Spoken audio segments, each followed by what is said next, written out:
रिया rams Bhojpuri.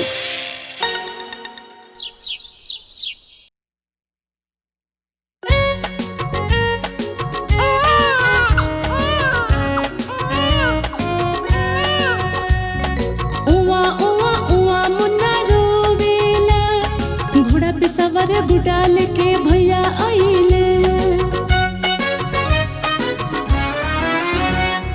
भैया ओके गुडा दिले फेंक दिहालस। उवा उवा उवा फिर शुरू कइलस। उवा उवा उवा मुन्ना रोवेला। रोवल सुन के बिल्ली आके गाना सुनैलस।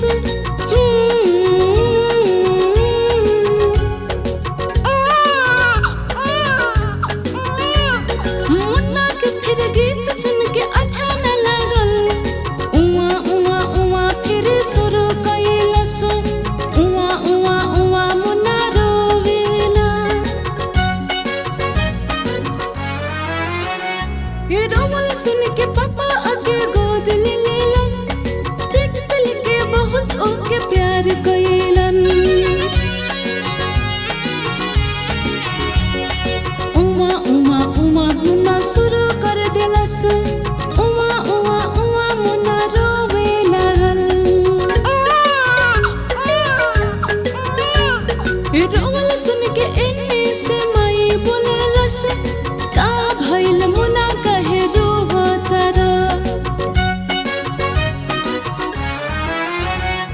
माई के आवाज सुन के चुप हो गइल।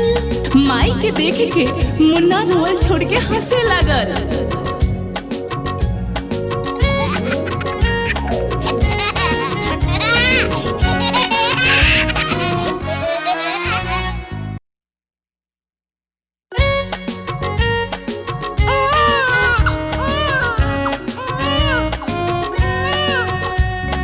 उवा उवा उवा मुन्ना रोवेला, घोड़ा पे सवार बुडाल के भैया आइले। भैया ओके गुडा दिले फेंक दिहालस। उवा उवा उवा फिर शुरू कइलस। उवा उवा उवा मुन्ना रोवेला। रोवल सुन के बिल्ली आके गाना सुनैलस।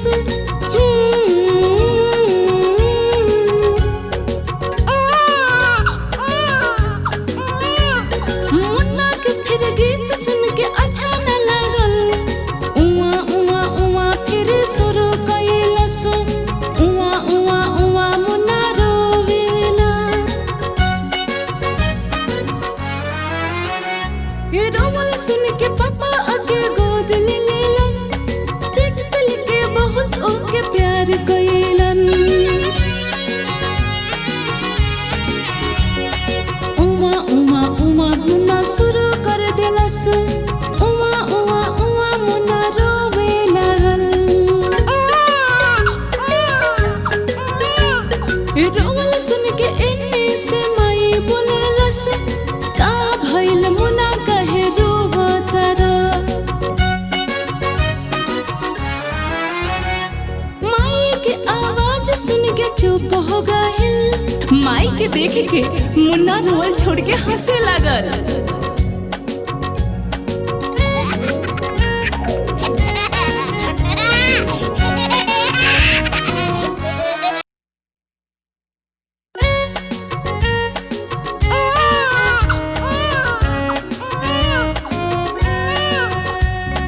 उवा उवा उवा मुन्ना रोवेला, घोड़ा पे सवार बुडाल के भैया आइले। भैया ओके गुडा दिले फेंक दिहालस। उवा उवा उवा फिर शुरू कइलस। उवा उवा उवा मुन्ना रोवेला। रोवल सुन के बिल्ली आके गाना सुनैलस।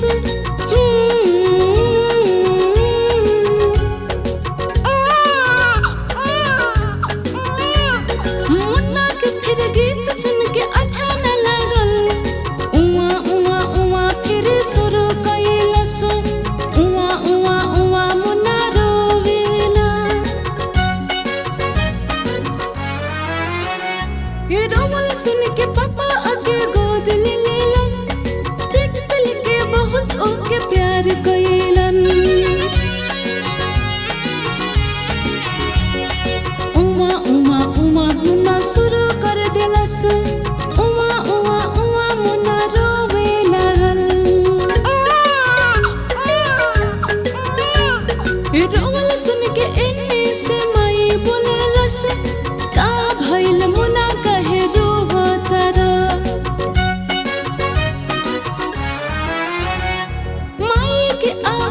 सुन के चुप हो गइल। माई के देख के मुन्ना रोअल छोड़ के हंसे लागल।